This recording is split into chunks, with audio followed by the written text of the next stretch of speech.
All right, welcome. In this video, we're going to be talking about some quadratic equations. And in this new unit, we're going to be talking all about quadratics. And today, in this lesson, we're going to pretty much stay with what you already know from Algebra 1, or what you should know from Algebra 1. And so I'm going to be reminding you of some things that hopefully seem familiar here. So the first thing is that a quadratic is a second-degree polynomial. And what I mean by that is that, we're going to see some powers of x's, and we're going to see the second power, and that's going to be the largest power that we see. And it's going to be the type of equation that it's like y equals ax squared plus bx plus c, where a and b and c are all just some numbers, and a is not 0, right? Because if a was 0, we'd be talking about a linear function, and we already did those in this class, right? And then the parabola is what the graph of a second-degree polynomial looks like. Okay, we're going to go in and we're going to sketch the graph of a parabola kind of the old-fashioned way, plotting some points, connecting the dots. Okay, so I'm going to just use the x values that I can see on the graph, right? So I'm going to do -2, -1, 0, 1, and 2. So -2, -1, 0, 1, and 2. And then for y, I'm going to square these x values and then add 1 after the fact. So if I square -2, I'll get +4, and then +1 would be +5. Okay. Notice the exact same thing would happen if I plugged in 5, right? Or 2. I square 2 and I get 4, and then I add 1 and I get 5 again. Okay. When x is -1, I square that and I'm going to get +1, because -1 times -1 is +1. And then I add 1 and I get 2. Okay, the same thing would happen with x equals +1. Okay, because I square 1, I get 1, and then I add 1, and that's 2. Okay, 0 squared plus 1, that's just going to be 1. So now I'm going to plot the point -2, +5, -1, +2, 0, 1, 1, 2, and 2, 5. This doesn't have to be the best graph you've ever drawn. If we connect the dots, we see something that looks pretty familiar, right? It's probably supposed to look a little flatter down there in the middle, not so sharp. Okay, but that's a parabola. Okay, just to remind you what a parabola looks like. And now I'm going to just tell you that the coordinate, or the x-coordinate of the vertex of a parabola, okay, so I'm talking about this point right here that I'm going to kind of like emphasize in red. That's the vertex. That x-coordinate is x equals b divided by -2a. Or you could call it -b over 2a. It's the same thing, right? And I know that most people, remember this as x equals -b over 2a, but, I had a teacher that was, much more experienced than me and pretty influential on my development, and she was big proponent of b over -2a. So just out of respect for her, I'm gonna put that as the theorem. Okay, but it's the same as -b over 2a, and I'll probably use -b over 2a. Okay, and then we'll find the y-coordinate of the vertex the same way we did with absolute value graphs, by plugging in on that coordinate and just getting the y value, kind of like we did on all of these down here. Okay, so we're just going to say plugging in x.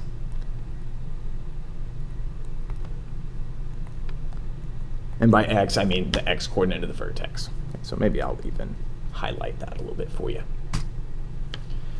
And so just what I wanted to say over here is that if I'm going and kind of trying to reconcile this with the example up above, okay, when I say y equals x squared plus 1, okay, that's where a is going to be 1 because it's 1x squared. B is the number of x's.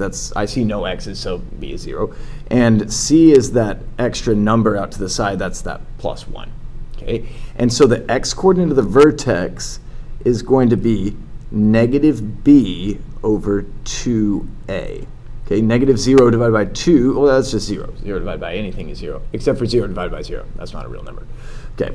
And then y we would get by plugging in 0 in for x, and we get 0, 1, and that is the coordinates of our vertex right over there to the left. Okay, I think that's all I've got to say about this, preliminary example.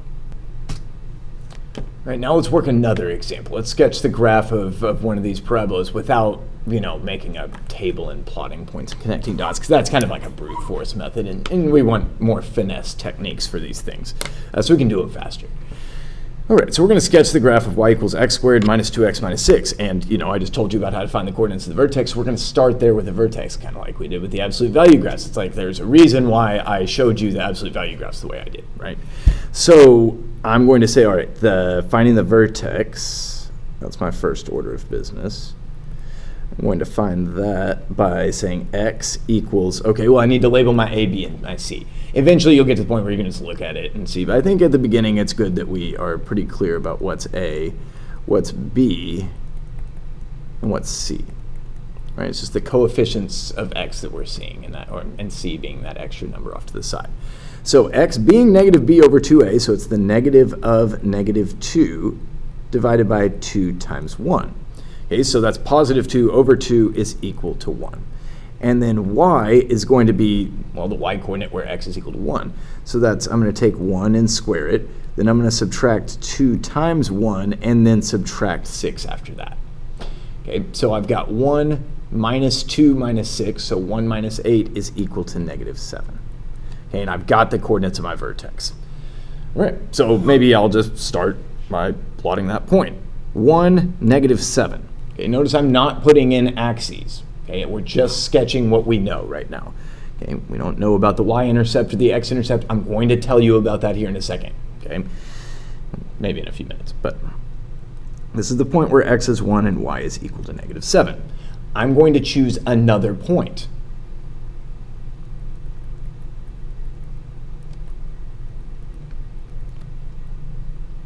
Okay, you can choose any x you want. Okay, just not x equals 1. We've already got x equals 1. We know that corresponds to y equals negative 7. Okay, I'm going to choose. Sounds like it would be easy to work with. So x equals 0, y equals 0 squared minus 2 zeros minus 6, and that's negative 6. Okay, so the point 0, negative 6 is also on the graph of the parabola.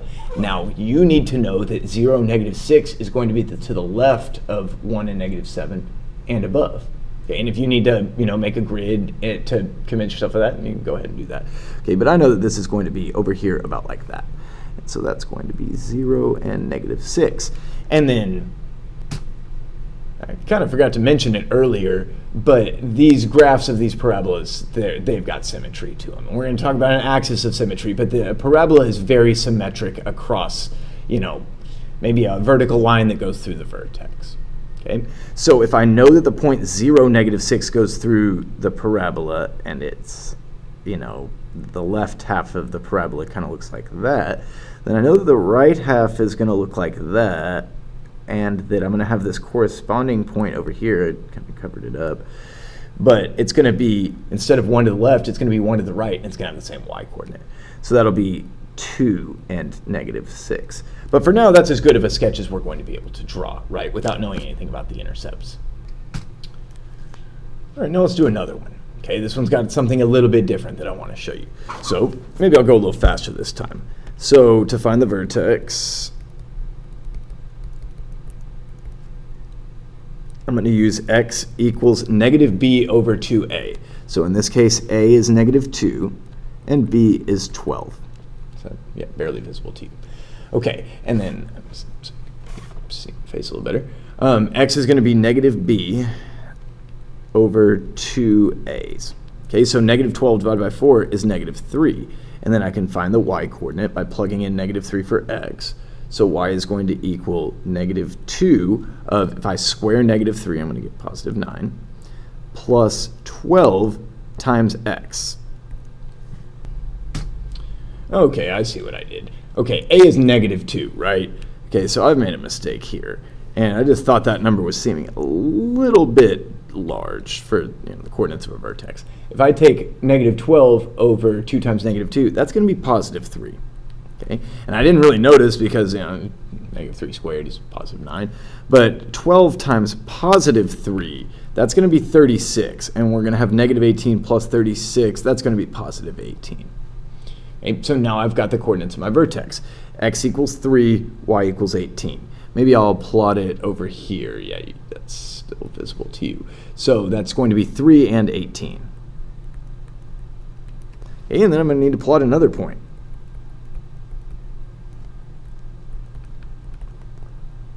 Okay, I feel like x equals 0 worked pretty well for me last time, so I'm going to choose it again this time.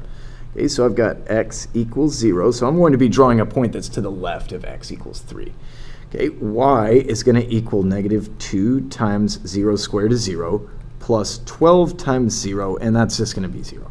Okay, So 0, 0 is going to be to the left of 318, but also below 18. Okay, so I'm going to go down here. So I'm telling you that the parabola is going to open downwards. Okay, now we know that these things are symmetric, so we're going to try to, oh, that was pretty bad. Oh, God, that's even worse. Okay, I'm going to give this one more shot. And that'll have to do. Okay, that's all right. Okay, these are sketches, not accurate graphs. If I want an accurate graph, I'm going to pull out a TI-84. I'm going to go to Desmos.com, something like that. I'm not going to draw it myself, right? So I'm over here, and if this is the point 0, 0, then over here, this is going to be, and I went to the right by 3 here. I could go to the right 3 more, and I'd be at the point 6, x equals 6. Y still going to be 0. I've gone off the screen. So that's 6 and 0. We've got a third point. We've got a really nice sketch of the parabola. Realistically speaking, I feel like you could, use the second point and then, just draw the rest of the parabola using the symmetry. I think that would be all right for our sketches, right? Now, I knew there was one more thing I wanted to say. Notice that this parabola opens down as opposed to the others. And the big thing that's different about this one as opposed to the other two that we've graphed is that we are seeing this -2 of x squared. Okay? And it's not the 2 that's causing it to open down. It's the negative.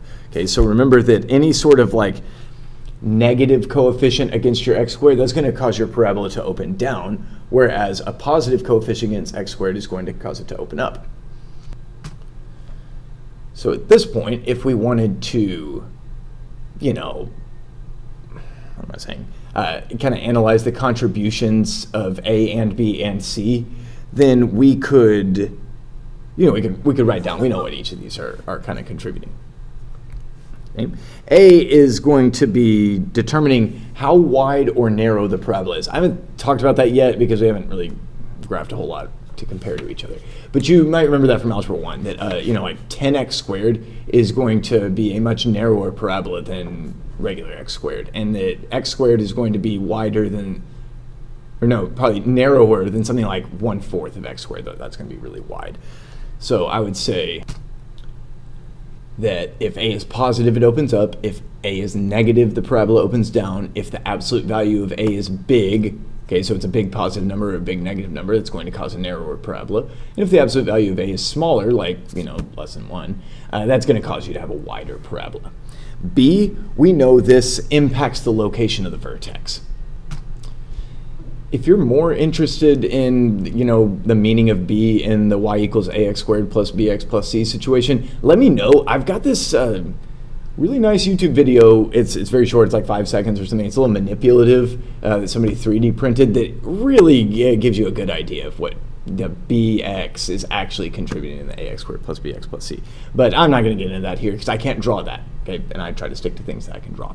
Okay, and then C, I don't know, I haven't said it yet, but maybe you've noticed that when I plug in x equals 0, I'm always just getting that C value back. Okay, so that's going to be the y coordinate that corresponds to x equals 0. And the y coordinate of the point that corresponds to x equals 0 on a graph, that's the y-intercept. Okay, so I'm going to say that gives you the y-intercept.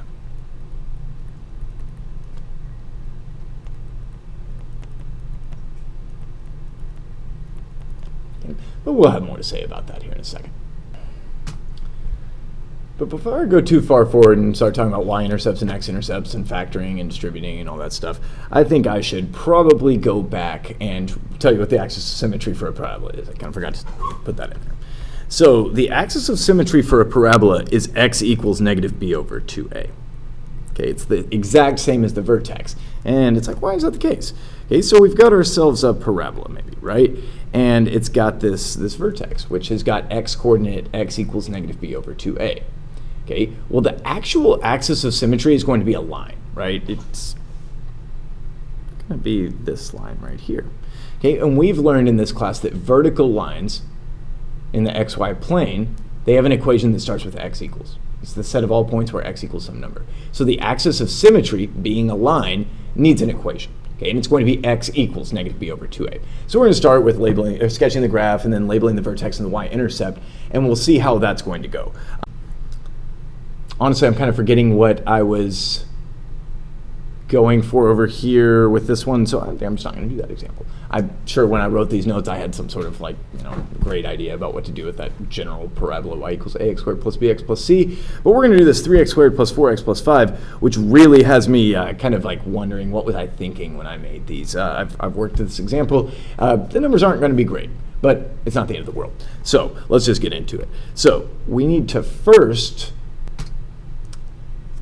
pardon me, I lost my place, I got a phone call. But we're going to start by, getting the vertex, right? So x is going to equal negative b, so that's negative 4, over 2a is going to be 6. So negative 4 over 6, that's negative 2/3. And then y, we're going to have to do some serious arithmetic here, but it'll be all right. Y equals 3 times x squared. Now, if I square negative 2/3, I'm going to get positive 4/9. And so I'm thinking I should probably write this as 3 over 1 times 4 over 9. Then I'm going to add 4x, so plus 4 over 1 times negative 2 over 3. And then plus 5. Well, it looks like eventually I'm going to need a denominator of 3. I'll show you why. So I'm going to write 5 as 15 over 3.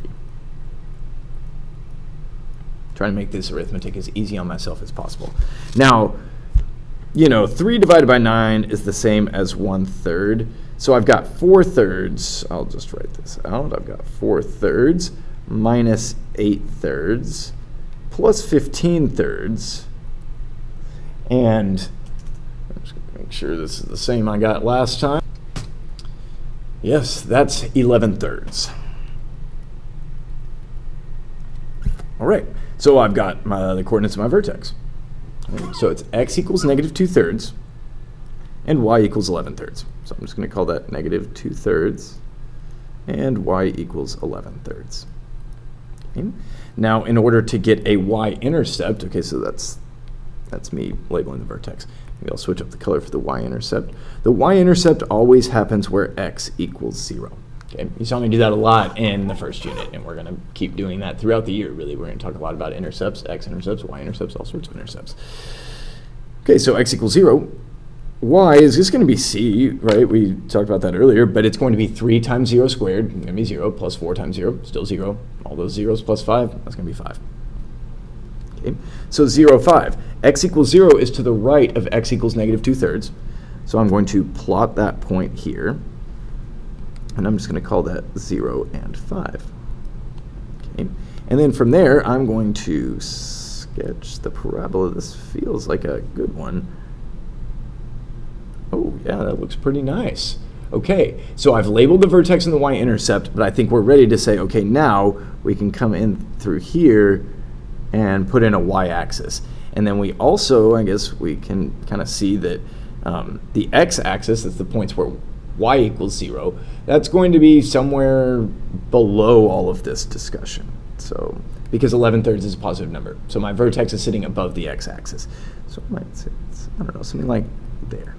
Okay, and so that's, now we're able to put a little bit more context to our sketches of these parabolas. But then we'll be able to add even more here in a few minutes. All right, now with this next example, I've got it what we would call factored. It's not written out y equals ax squared plus bx plus c. We're going to need to do some work to, to get it there. Okay. Now, what I'm going to do, I'm going to start with the y-intercept here. Okay, so I'm going to say to find the y-intercept, that's going to be where x equals 0. Okay, we can find that by plugging in 0 for x. Okay, so f of 0 is equal to, we plug in 0 wherever we see x, 0 plus 2 times 0 minus 3. Okay, well that's 2 times negative 3, that's going to equal negative 6. Okay, so I've got my y-intercept. This is not very helpful, especially at this point, knowing what we know, at helping us find the coordinates of the vertex. Okay, so what I'm going to do is I'm going to write it in ax squared plus bx plus c form to help me find where the vertex is going to be. And that's going to make use of something you might not have done in a while, and that would be like distributing two binomials over each other. Okay, frequently called FOIL, but I don't always call it FOIL, right? So, the reason it's called FOIL is you multiply the first ones together, then you multiply the outside ones together, then the inside ones together, and then the last ones together. But I'm going to recommend that you use kind of this box method for distributing. So I'm going to go off to the side. This is just scratch work. Okay, I'm going to write x and plus 2, and I'm going to give myself kind of some space. And then that's going to go against, it's going to become a box, square, x minus 3. So I'm going to write this one vertically, x and negative 3. And then what I do is I multiply, maybe I'll start with this one. I'm going to multiply this x by x and positive 2. So if I multiply x times x, that's x squared. And if I multiply x by 2, I'm going to have 2x. Okay. Over here, this would be negative 3x, and negative 3 times 2 is negative 6. Then what we do is we go and we add all of these things together, combining the like terms. Okay, so first I see, all right, I've got this x squared. Okay, so rewriting f of x, and I'm sensing I'm not leaving enough room, but it's all right, writing big. So x squared plus negative 3x plus 2x is going to be minus x. And then, well, this minus 6, it doesn't have anything to add with, so I'm just going to have x squared minus x minus 6. Okay, so since I now have that, and I'm going to go over here, okay, I'm going to find the vertex by doing x equals negative b over 2a. So x equals the negative of negative 1, because b is going to be negative 1. I'm seeing that negative x down there at the bottom. So that's going to be positive 1 over 2 times 1. Okay, so that's x equals a half. And then y is going to equal, well, if I square 1/2, I'm going to get 1/4. And then minus x is minus 1/2 minus 6. Okay, if I needed to write this all in fourths, which I think is a good way for me to prevent myself from making an arithmetic error on video, I'm going to write this as 1/4 minus 2/4. I know that's a half. And 6 is going to be 24 over 4.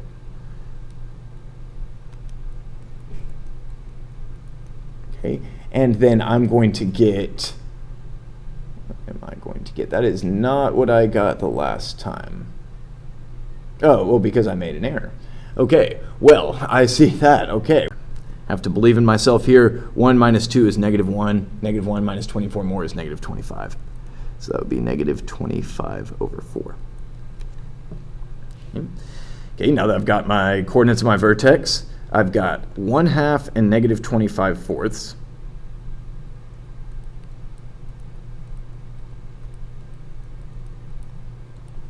I've labeled the vertex. My y-intercept is 0 and negative 6. Well, negative 25/4, that's not very much, that's like pretty close to negative 6, but it is more negative than negative 6. So I'm going to go over here, and I'm going to have, okay, this is on the y-axis, so I'm going to actually put that in. Okay, that's, like we said, 0 and negative 6. Okay, and then I can draw my parabola. I've been drawing it in gray. I'm going to try to, well, that's pretty good. There, and there we've got it. Now, because this is over here at y equals negative 6, I know that the x-axis is going to come over here, and I know that this thing is going to have 2 x-intercepts. Okay? And if you know how you can find these x-intercepts, good for you. Okay, you're starting to think ahead, you're starting to recall some information you learned last year or the year before. I like that. Okay, good for you. Okay, I think I've got a couple more examples where I want you to do this, thinking about the y-intercept, thinking about the vertex, practicing your distribution, practicing your FOIL, and then we'll move on to finding the x-intercepts. Okay, now here's 3 more examples. Okay, I really want you to try these on your own. Okay, if you're sitting in my class right now and watching this video because I'm not there, okay, this is important. I want you to not just let the video play through until I flash up the answers. I want you to try these on your own. Make sure you know what you're doing. Make sure you know how to distribute these things. I'm going to warn you that this one is not just x squared minus 16. We actually have to set up to FOIL. Okay. Not just that. There's something else. You're forgetting the outside and inside terms if you get x squared minus 16. But you should pause the video here in a second, work these examples, because I'm going to pause the recording and work them, and I'm just going to flash up the answers here in like 5 seconds.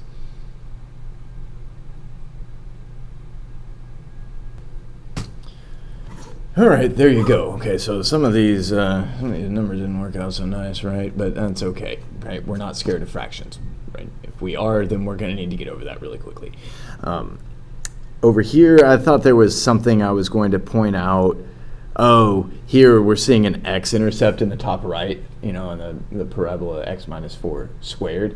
And maybe you can see what would cause that, okay? I was also going to show that this one is on the y-axis, and y is negative 25. So, it's going to have two x-intercepts. Maybe you can figure out how to find those values of x that would make g of x equal to 0, would make y equal to 0.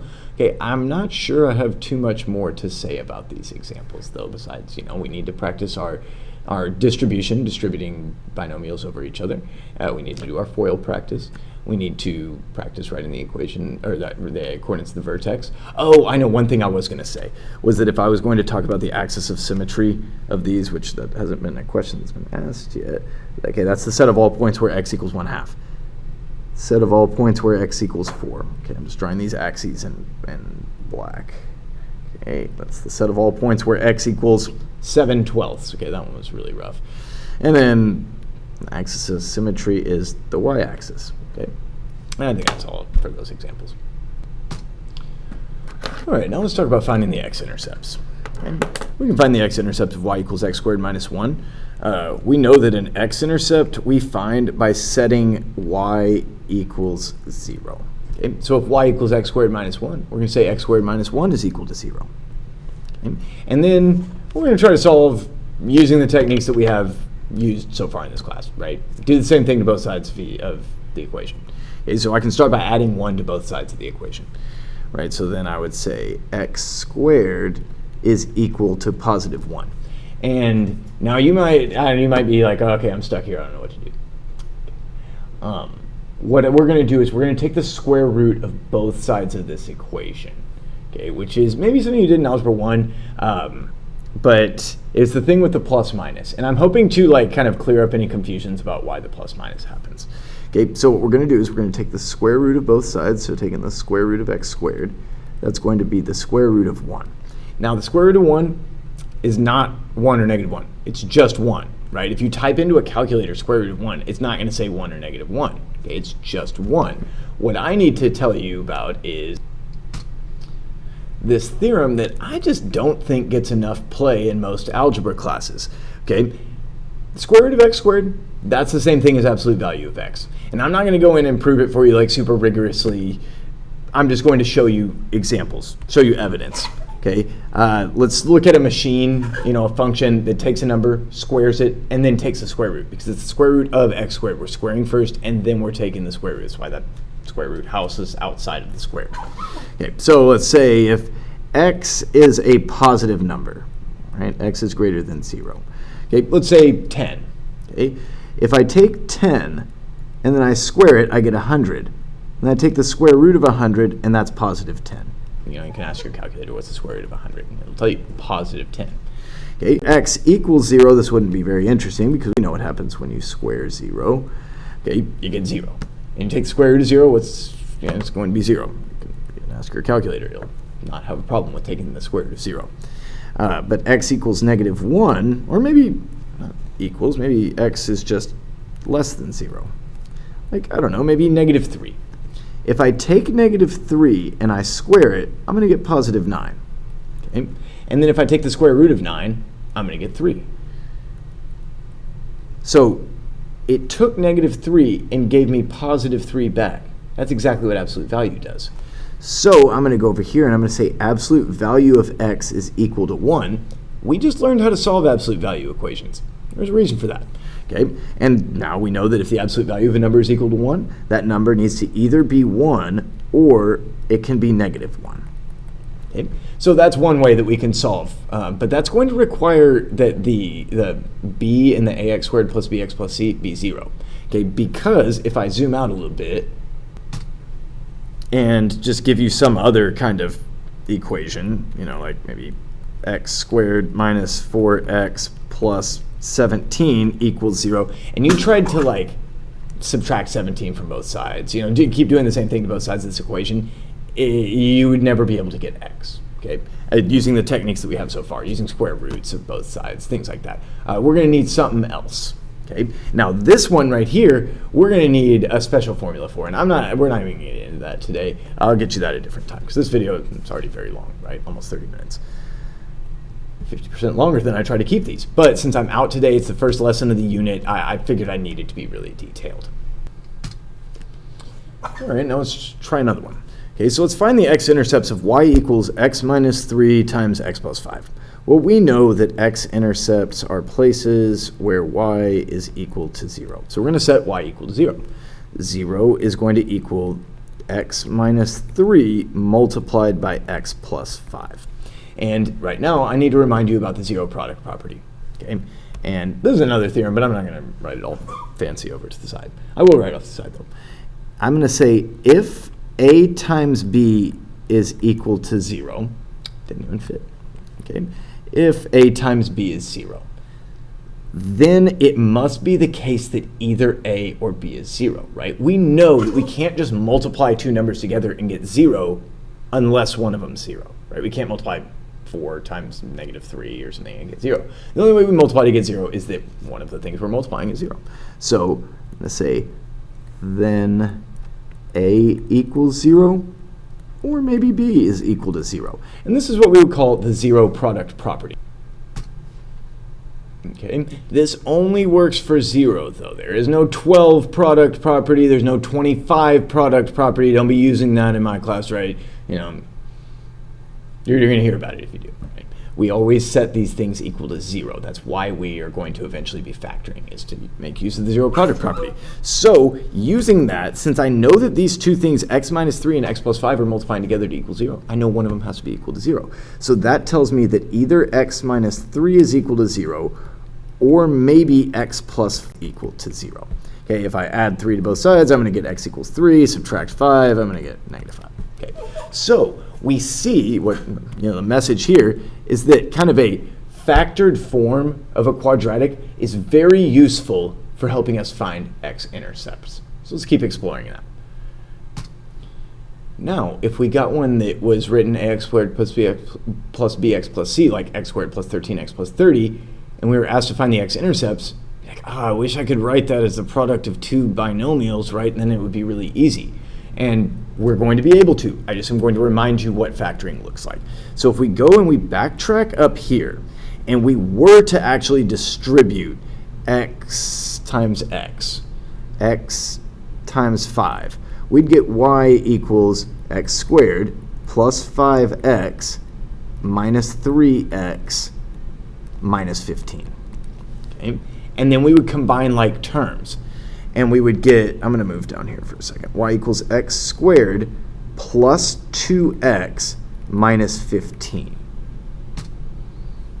Okay, so the thing that I'm trying to point out here is that if we're thinking about negative 3 and positive 5, right, and maybe I'm going to call these two numbers, these two kind of like magic numbers that I'm going to eventually be seeking when I solve these problems, I'm going to call these m and n.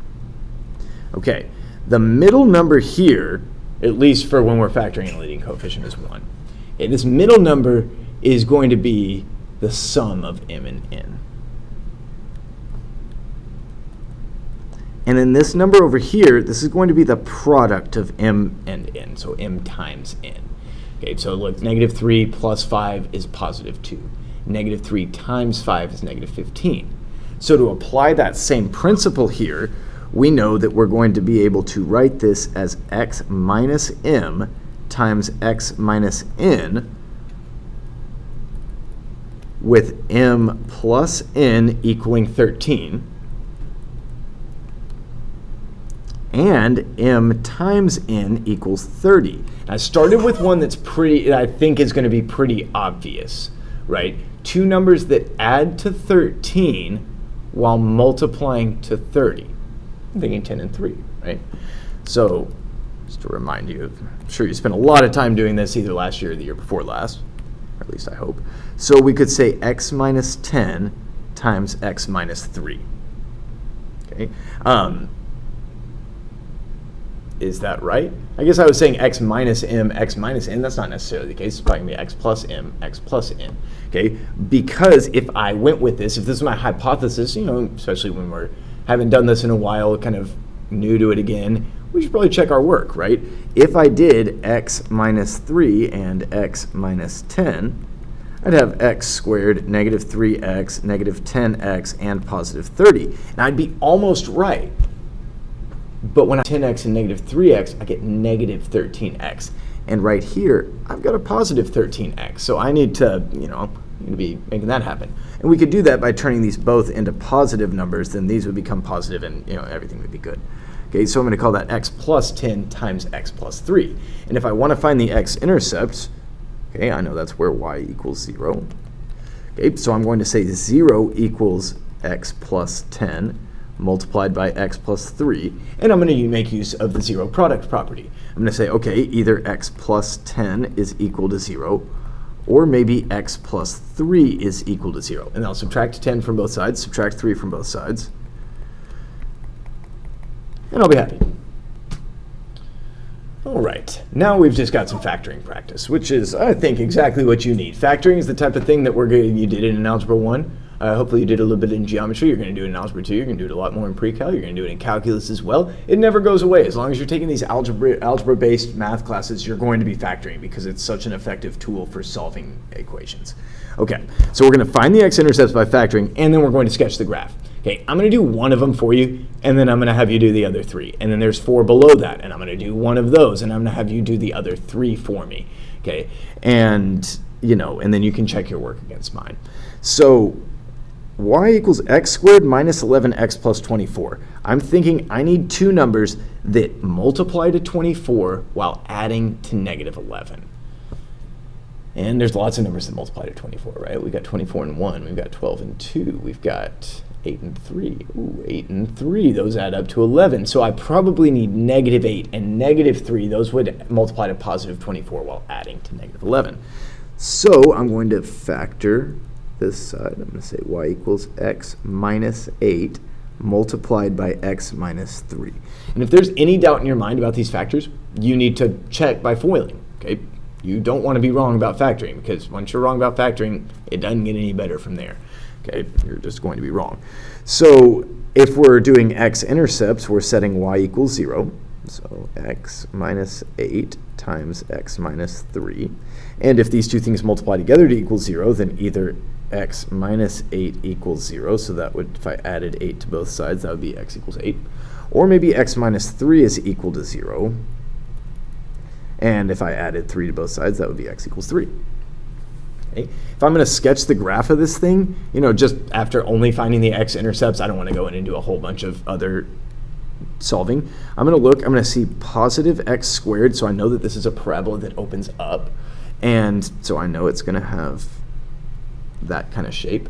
And I'll tell you, the wise algebra student, they draw the parabola first and then label after the fact. Okay, so we're going to label these zeros. We just found that the x-intercepts, which also we might call the zeros in this class. I just use that word without defining it, but it's where y equals 0. I don't think it's too hard to understand that that's a 0. X equals 3 and x equals 8. Okay, and that's my sketch. It opens up. Okay, so now y'all do the next 3. Try them on your own. Pause the video because the answers are just going to pop up here in a minute.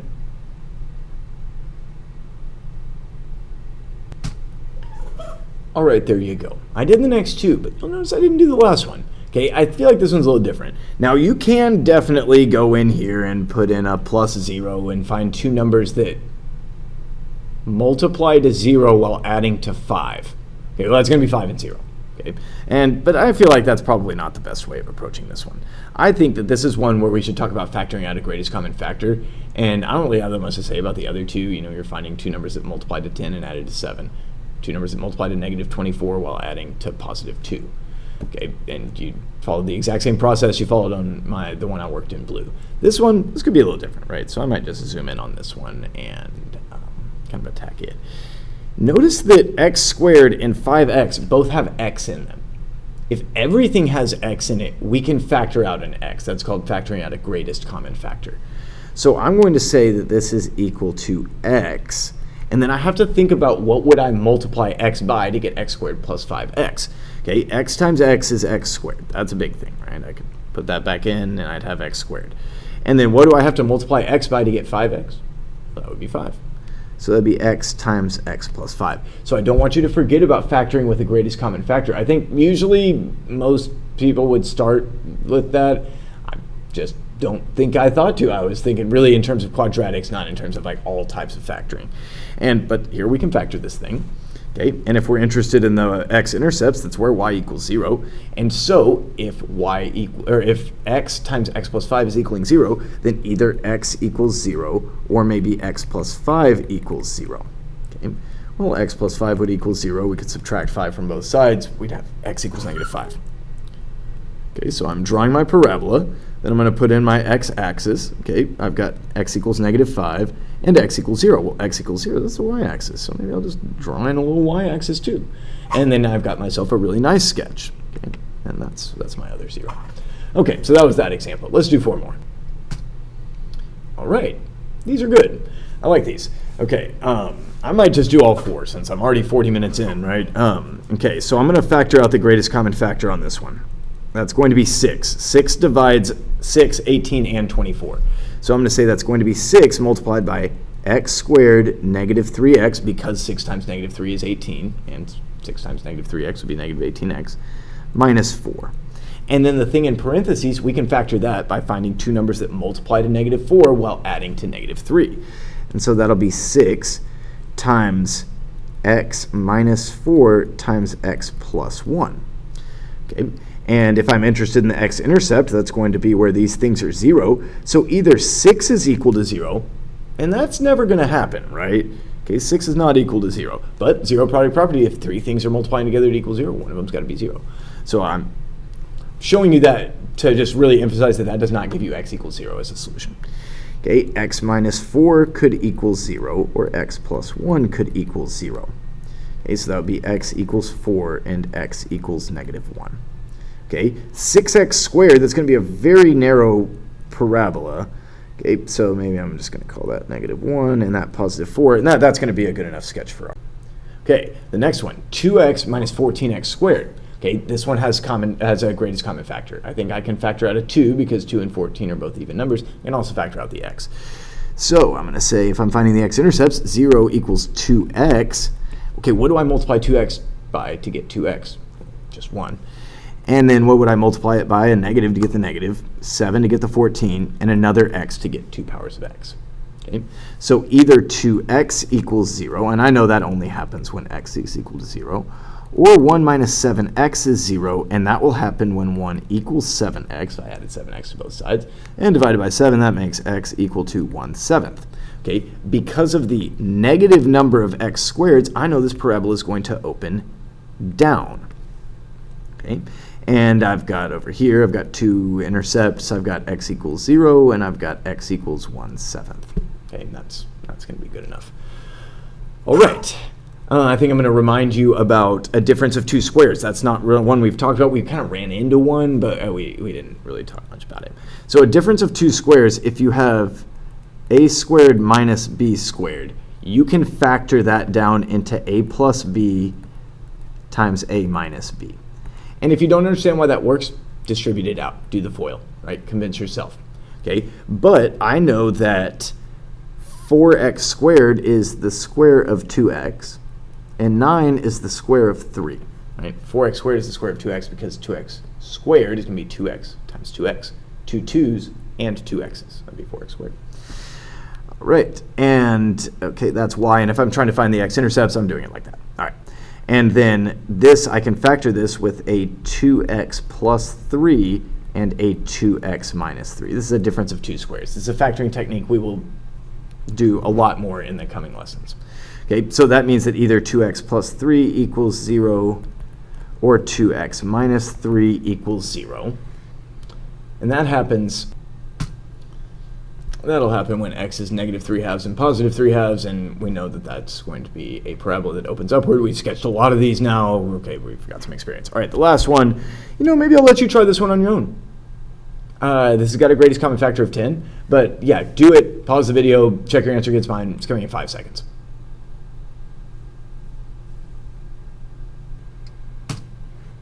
All right, there you go. All right, this was a pretty comprehensive set of examples. I'd say if you've done all of them, now you're certainly ready to move on to the homework. I just want to say thanks for watching this whole video. I really hope it helped.